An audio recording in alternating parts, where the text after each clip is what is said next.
मेरी screen share हो रही है सबके साथ, सबको शो हो रही है? यस। ठीक है। वास्तु क्या है ये मैंने बता दिया। ये एक ऐसी साइंस है जिसे हम बदल सकते हैं। शास्त्रों में इसे बदलने का तरीका भी हमें बता रखा है, ठीक है। यानी जितनी भी चीजें खराब हैं हम उसे ठीक कर सकते हैं, इसके बारे में सब कुछ मेंशन है, जबकि अदर साइंसेस में ऐसा नहीं होता, ठीक है।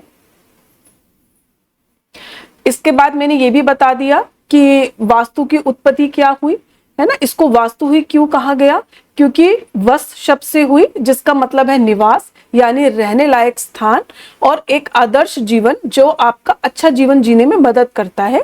तो इसी से ही वास्तु शब्द की उत्पत्ति हुई है, ठीक है। हमें वास्तु क्यों लर्न करना है, क्यों सीखना है, एक मैंने आपको बताया क्योंकि ये साइंस ऐसी है जिसे हम बदल सकते हैं, ठीक है। दूसरा कि हमारे जितने भी कॉमन इश्यूज हैं, रिलेशनशिप इश्यूज हैं, आपके सपने हैं, पैसा है, इमोशंस है, करियर है, हेल्थ है, ये सारी वास्तु से जुड़ी है। आप इस तरह की सारी प्रॉब्लम को वास्तु के थ्रू सॉल्व कर सकते हैं। शास्त्र में एक एक प्रॉब्लम का सॉल्यूशन है। आगे चल के हम लोग मेडिकल वास्तु भी पढ़ेंगे कि किस जगह से क्या बीमारी होती है और उसे कैसे ठीक किया जाता है। मैं जितनी बारीक से बारीक चीजें मैं आपको वास्तु में बता सकती हूँ, मैं वो सब कुछ बताऊंगी। तो ये मोस्ट कॉमन इश्यूज हैं जो हमारी लाइफ में डेली ट्रेवल करते हैं। इसके पीछे कहीं ना कहीं जो कारण है वो वास्तु का ही है, यानी हमारे घर की एनर्जी का डिस्टर्ब होना है। पहला, हमारे कर्मा से तो देखिए ऑफ कोर्स हमारे कर्म में जो भी चीजें लिखी है वो हमें वैसी मिलती हैं। अब मान के चलिए मैं कर्मा को ना 100 की रेशो देती हूँ कि 100% सबको नहीं मिलता, ठीक है। मान के चलिए कि यूनिवर्स ने 100 में से 60% अपने हाथ में रखा है, सिर्फ 40% यूनिवर्स ने हमारे हाथ में दिया है, ठीक है। अब 60% कैसे तय होता है, हमारे कर्मास से होता है। मैंने बहुत खराब से खराब भी कर्म किए होंगे, तब भी कुछ तो अच्छा किया ही होगा, तभी तो इंसान योनि में हूं, नहीं तो मैं जानवर, पिशाच किसी में योनि में जाता। तो अगर मैं इंसान बना हूं यानी कुछ तो अच्छे कर्म करे हैं मैंने। तो आप मान के चलिए 60 में से सिर्फ आपने 20% ही अच्छे कर्मास किए हैं, यानी 60 में से सिर्फ 20% ही चीजें हैं जो आपको पॉजिटिव मिल रही हैं, ठीक है। और 40% जो आपके हाथ में है, अगर हम उसे ठीक कर लेते हैं, जैसे अपने आसपास का वास्तु बिल्कुल ठीक रखना, न्यूमरोलॉजिकल अपने नेम को, अपने मोबाइल नंबर को, यानी जो ऐसी एनर्जी है जिसे हम खुद तैयार करते हैं। हमारा नेम तो हमारे हाथ में है ना, हम चेंज कर सकते हैं, वो पहचान हमारी हाथ में है, हमारे पेरेंट्स के हाथ में रहती है, राइट। हमारे मोबाइल नंबर हमारे हाथ में है, हमारे चारों तरफ कितने सारे नंबर्स आते हैं, लेकिन हम उसी नंबर को क्यों अट्रैक्ट करते हैं। कितने सारे लोग हैं जो दोस्ती के लिए हाथ आगे बढ़ाते हैं, लेकिन हमारे कुछ स्पेसिफिक लोगों के साथ ही क्यों एनर्जी मैच करती है। तो अगर आप इन सब साइंस के साथ में अगर आप वो 40% पूरा ओके कर लेते हैं, तो अब आपके लाइफ का रेशो कितना हो जाएगा। 40% आपने जो पॉजिटिव कर लिया, 20% जो यूनिवर्स ने आपको दे रखा है। अब रेशो क्या हो गया लाइफ का, 60% पॉजिटिव हो गया, 40% नेगेटिव रह गया। तो यानी आपका लाइफस्टाइल इंप्रूव हो गया। अब रेशो बढ़ गया ना आपकी लाइफ का, पॉजिटिव रेशो बढ़ गया, नेगेटिव कम हो गया। तो यही ये साइंस काम करती है। तो ये जितने भी इश्यूज हैं ये सारे के सारे हम वास्तु से सॉल्व कर सकते हैं। जब आगे चलकर मैं आपको सारी चीजें बताऊंगी तो आपको पता चलेगा। हमने बस बेसिक पे अपनी अच्छी पकड़ बनानी है, ठीक है।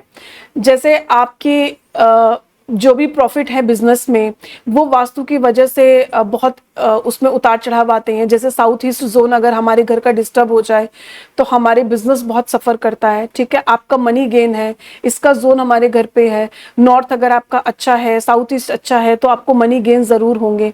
प्रॉब्लमेटिक है तो पैसे को लेके आपकी लाइफ में बहुत प्रॉब्लम आएगी।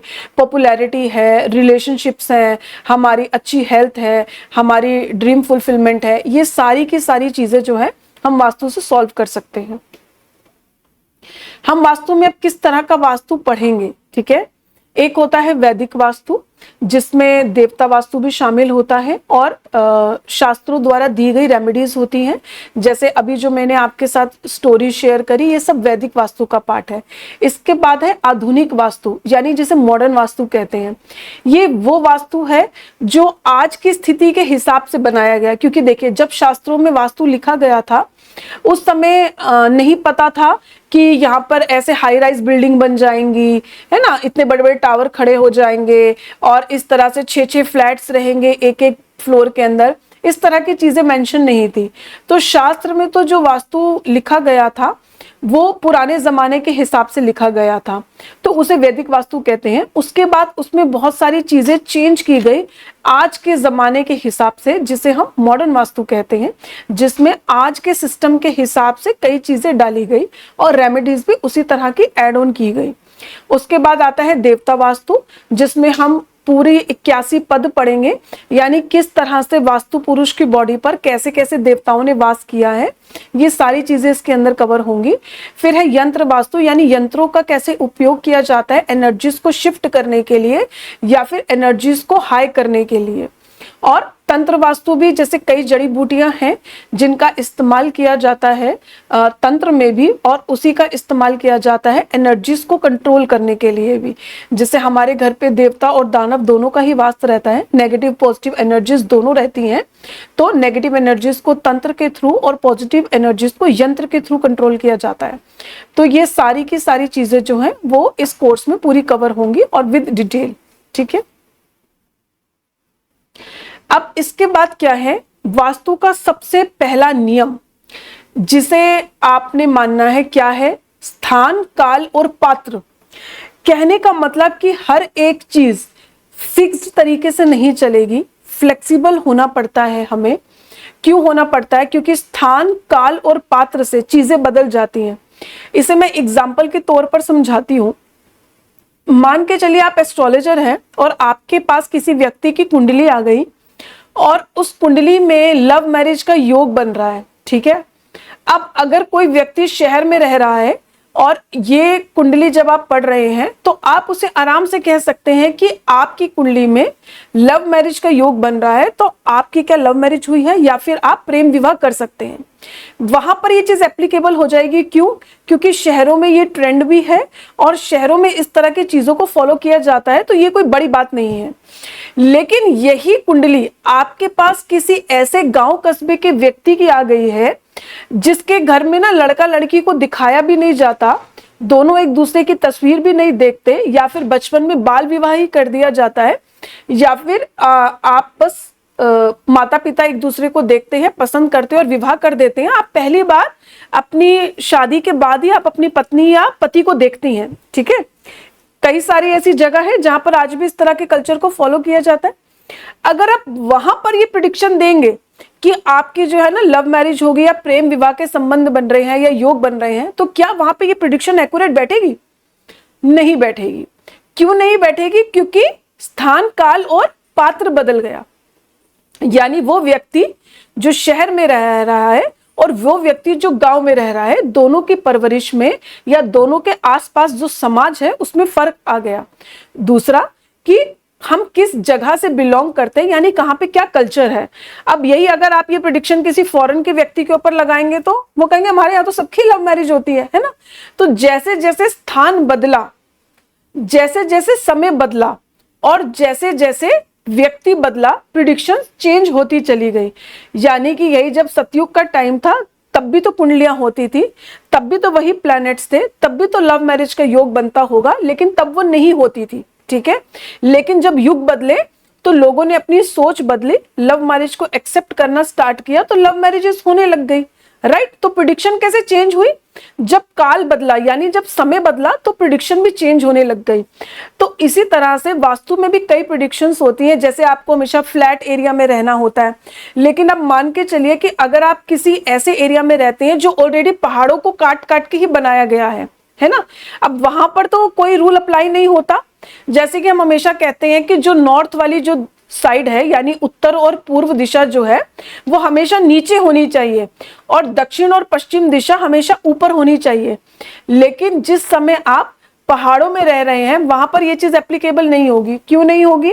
क्योंकि ऑफ कोर्स पहाड़ों के ऊपर घर कट है तो किसी एक का तो घर उसके घर से ऊपर कहलाएगा और किसी एक का घर उसके घर से नीचे चला जाएगा, तो वहां पर ये रूल अप्लाई नहीं होगा। तो वास्तु के रूल को लगाते समय हमें स्थान काल और पात्र का भी विशेष ख्याल रखना है, ठीक है। यानी कि हमें फ्लेक्सिबल रहना है। बस इसके बाद हम वाइंड अप करते हैं, कल से हम कैलकुलेशन पार्ट करेंगे, ठीक है। अब ये है रजस, सतव और तमस, ठीक है। अब ये रजस क्या है, सतव क्या है और तमस क्या है। हमारे घर में भी ना ये त्रिगुण यानी इस 3 तरह की एनर्जी वास करती है। और अगर आप साइंटिफिक तरीके से भी जाएंगे तो अर्थ के अंदर आप देखेंगे कि इन्हीं 3 तरह की लेयर्स बनी हुई हैं। सतव, रजस और तमस की लेयर बनी हुई है, ठीक है। इसी के ऊपर ही पूरा अर्थ है। इसी तरह से हमारे घर में भी ये एनर्जी वास करती है। अब जो रजस एनर्जी है ये किसे कहते हैं, रजस यानी हम जब जन्म लेते हैं तो हमारी जन्म लेने की जो प्रक्रिया है और जो एनर्जी है यानी जो एक्शन जिसे हम बोलते हैं, ये रजस के अंदर आता है, ठीक है। रजस क्या देता है, हमें गति देता है, स्पीड देता है, क्रोध देता है। तो नॉर्थ वेस्ट और घर की साउथ ईस्ट जो डायरेक्शन है, यहाँ पर रजस का वास है। रजस की जरूरत क्यों होती है, आपको अपना काम करने के लिए या पैसा कमाने के लिए हमेशा रजस की जरूरत होती है, ठीक है। यानी अगर आपके अंदर रजस नहीं रहेगा तो आपके अंदर पैसा कमाने की भूख भी नहीं रहेगी, आप पैसा नहीं कमाना चाहेंगे, आप बहुत ही तृप्ति वाली कंडीशन में रहेंगे। तो कलयुग में अब आपको पैसा भी कमाना है तो आपको रजस की भी जरूरत है। तो रजस के लिए कौन सी 2 डायरेक्शंस है, नॉर्थ वेस्ट और साउथ ईस्ट। इसी तरह से सतव एनर्जी कैसी रहती है, जहां पर आप बहुत ही संतुष्ट भाव में रहते हैं। आपकी जो युवा अवस्था होती है वो हमारी सतव एनर्जी को बताती है। जो खूबसूरती होती है, जो ऊर्जा का प्रवाह होता है, जो विकास होता है और एक दान पुण्य करने की जो हमारा स्वभाव और प्रवृत्ति रहती है, पूजा पाठ जो लोग करते हैं, इस तरह की जो एनर्जीज होती हैं वो सतव एनर्जी होती है। तो नॉर्थ ईस्ट में सतव एनर्जी का वास होता है, तो वहां पर वो बहुत ही पॉजिटिव स्थान है और वहीं से ही सारी सतव एनर्जी हमारे घर में ट्रैवल करती है। ये आगे चलकर मैं और डिटेल में आप लोगों को बताऊंगी।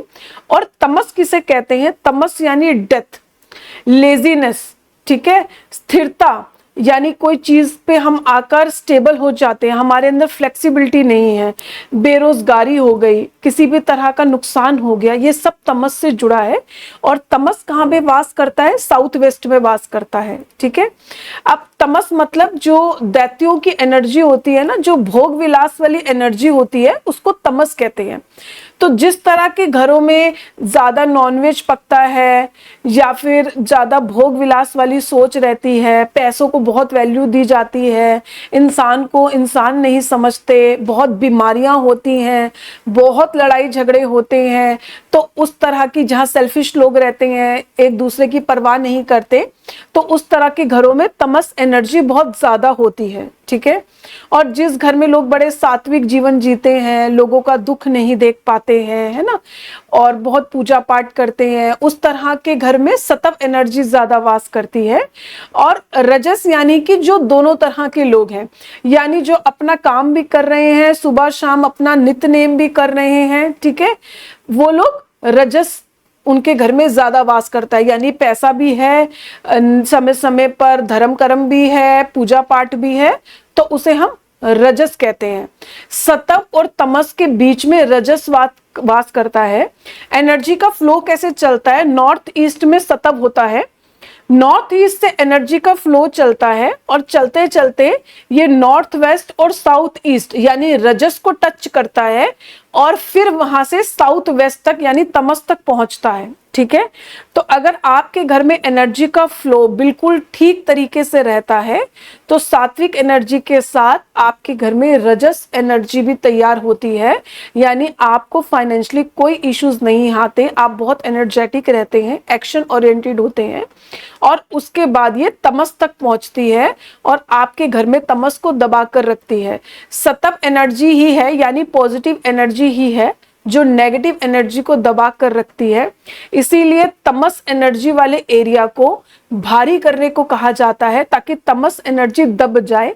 इसी कारण से साउथ वेस्ट को हैवी रखने को बोलते हैं और सतव एनर्जी को हल्का और खुला रखने को इसीलिए बोलते हैं ताकि वहां से पूरे घर में ऊर्जा का फ्लो बहुत सुचारू रूप से हो सके।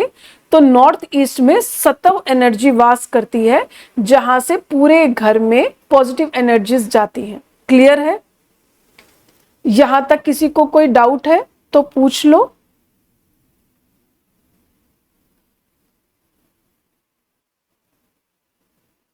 किसी को कुछ पूछना है या सबको सब क्लियर है? अभी तक का समझाया हुआ सब क्लियर है? और ये भी हमारा थ्योरी पार्ट है ना, इसको भी हम क्रॉस चेक तो नहीं कर सकते, मतलब समझ रहे हैं ना? ये सिर्फ समझ रहे हैं, अभी कैलकुलेशन पार्ट में जाएंगे। अभी ये चीजें प्रैक्टिकल वे में कई बार रिपीट होंगी। ये सिर्फ मैं बेसिक आपको मोटा मोटी चीजें बता रही हूँ, है ना। जैसे स्थान काल पात्र मैंने इसलिए पहले आपको बता दिया और एग्जाम्पल के साथ समझा दिया कि आगे चलकर आपको ध्यान रहना चाहिए, क्योंकि देखिए वास्तु के जो सूत्र बताऊंगी, जो बेसिक नियम बताऊंगी, पता चले आप वो पहाड़ों पे किसी के घर का वास्तु करने चले गए और आप उसे बोल रहे हो जी साउथ वेस्ट तो ऊंचा होना चाहिए और नॉर्थ ईस्ट नीचे होना चाहिए। आपका नॉर्थ ईस्ट ऊपर चला गया, साउथ वेस्ट नीचे चला गया, जी वास्तु दोष लग गया। तो वहां पर ये वास्तु दोष नहीं लगेगा। क्यों नहीं लगेगा? क्योंकि वो स्थान काल पात्र बदल गया, यानी कि वो जगह ही ऐसी है, पहाड़ों को काट के बनाई गई है। तो वहां पर तो आप नीचे से ऊपर तक जब देखेंगे तो किसी ना किसी का घर नीचे और किसी का घर ऊपर ही मिलेगा, तो वहां पर ये सूत्र एप्लीकेबल नहीं होगा। क्लियर? क्लियर है? तो इसलिए मैंने ये वाली बात बताई कि स्थान काल पात्र से चीजें बदल जाती हैं, यानी कि वो एक ही प्रेडिक्शन हर जगह हमें ऐसे नहीं लगानी, हमें फ्लेक्सिबल रहना है। हमें समझना है कि हम कहां पर क्या सूत्र लगा रहे हैं, ठीक है, किस जगह की एनर्जी कैसी है करके। ओके। और सतव रजव तमस तो मैंने जनरल बताया है कि किस तरह की एनर्जीज होती है, यानी किसे सतव, किसे तमस और किसे रजस कहते हैं। अभी आगे चलकर हम डिटेल में पढ़ेंगे, बहुत बहुत डिटेल में पढ़ेंगे मतलब मल्टीपल टाइप ये चीजें रिपीट होंगी, ये डोंट वरी, विद स्टोरी यहाँ पर छप जाएंगी, कुछ नहीं छूटने वाला है। क्योंकि मैं खुद इतनी खराब हूं ना कि आप लोग अगर चाहेंगे भी ना कि शॉर्ट में पढ़ा दो मैडम, बहुत एक्सेस हो गया, तो आप लोग मतलब थक जाएंगे। मैं इतना डिटेल में पढ़ाती हूँ ना कि मतलब हो सकता है कि आप लोगों में से कुछ कहें बाबा मैडम ने स्टोरी सुना के बहुत बोर कर दिया मैं खुद जब तक डिटेल में ना चली जाऊं या मुझे सेटिस्फेक्शन ना हो जाए कि मैंने सब कुछ करवा दिया ना, तो मैं शांत होने वालों में से हूं नहीं। अब आप लोग मेरे हाथ में आ रहे हो तो इसलिए अब आदत डाल लो कि अब मतलब मैं छोड़ने वाली भी नहीं हूँ जब तक आप लोग पूरा सीख के यहाँ से, मतलब आप चाहोगे भी ना मुझसे छुटकारा पाना, तो छुटकारा भी नहीं मिलने वाला है मैं इतनी खराब हूं कि पकड़ पकड़ के सिखाऊंगी, जब तक सीख नहीं जाओगे जाने नहीं दूंगी यहाँ से मैं। गुरु, आपने सही में गुरु माँ, आप जो डिटेल में जा रहे ना, उसका इतना फायदा हो रहा है कि जो आपने जो इम्पोर्टेंट रूल्स ऑफ वास्तु बताया ना, स्थान पान, ये कभी सुना ही नहीं है। जैसे हम विचार करते हैं ना, तो ये अगर ये चीज छूट जाती है तो शायद हमको आगे प्रॉब्लम। इसलिए आप सही में एकदम बेसिक डिटेल में, जितना भी डिटेल में जाते हैं उसकी वजह से क्या हो रहा है ना, हमारे दिमाग में बैठते जाए। क्योंकि ये बहुत बड़ी बात है कि कई पहाड़ों पे सही में है तो उनके जो रहने का स्टाइल है। अब आप सोचिए कि हम लोग ये सुनते आ रहे साउथ ऊंचा रहना चाहिए, ये नीचे रहना चाहिए, अभी तो वही सोचेगा कि उस जगह को समतोल करें ताकि वो लेवल में लाए, जबकि वह पॉसिबल ही नहीं है। तो ये सही में आप बिल्कुल ऐसे लेके जाइए, बिल्कुल ऐसे बताइए डिटेल में। Thank you thank you thank you thank you. देखिए बेसिक के ऊपर मैं बहुत काम करूंगी, मैं सबसे ज्यादा बेसिक पर ही काम करूंगी। मुझसे 1000 बार भी पूछना पड़े पूछ लेना, घबराना मत। ये मत सोचना कि यार वो क्या सोचेगा कि कैसी है, इसको आनी रही। देखो मैं खुद मंदबुद्धि हूँ, सच बता रही हूँ। मुझे कई बार चीजें कई तरीके से पढ़ने के बाद ही ना मेरा दिमाग उसको अपने पास घुसाता है। एक बार डाल ले यहाँ तो फिर कभी डिलीट का बटन नहीं है मेरे पास, वो डिलीट नहीं होता है कभी भी, लेकिन उसको यहाँ पर ना सेव करने में मेरे को बहुत समय लग जाता है। तो घबराइएगा मत, पूछिएगा। बेस जितना क्लियर रहेगा ना, आगे की चीजें उतनी अच्छी क्लियर होंगी। अगर बेस में कहीं अटक गए और सोचा कि हम बाद में रिकॉर्डिंग से कर लेंगे और फिर बेस मजबूत कर लेंगे, तो मैं आगे भागती चली जाऊंगी और आप लोग वहीं छूट जाएंगे।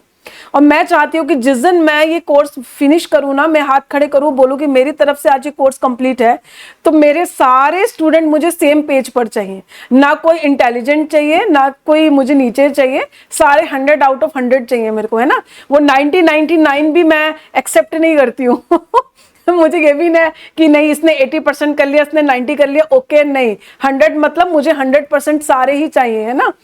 तो इसीलिए साथ साथ सबको लेकर चल रही हूँ। तो कोई बात नहीं, किसी को देर से समझ में आता है, किसी को जल्दी समझ में आता है, बल्कि जिसे जितना देर से समझ में आता है ना, उसको ज्यादा लंबे समय तक याद रहता है।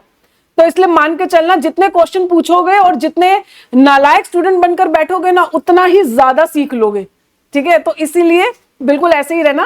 देखो आप सब मेरे से बड़े हो, लेकिन पढ़ाते समय ना मैं बिल्कुल ऐसी हो जाती हूँ कि मेरे सामने छोटे बेबी बैठे हुए हैं और मैं ना वो वैसे छोटी छोटी चीजें बताने लगती हूँ। बाद में कभी कभी सोचती हूँ कि सोचेंगे यार क्या हमें इतना बेवकूफ समझ रही है, कितनी बेसिक चीजें भी हमें 10 बार रिपीट करके बता रही है।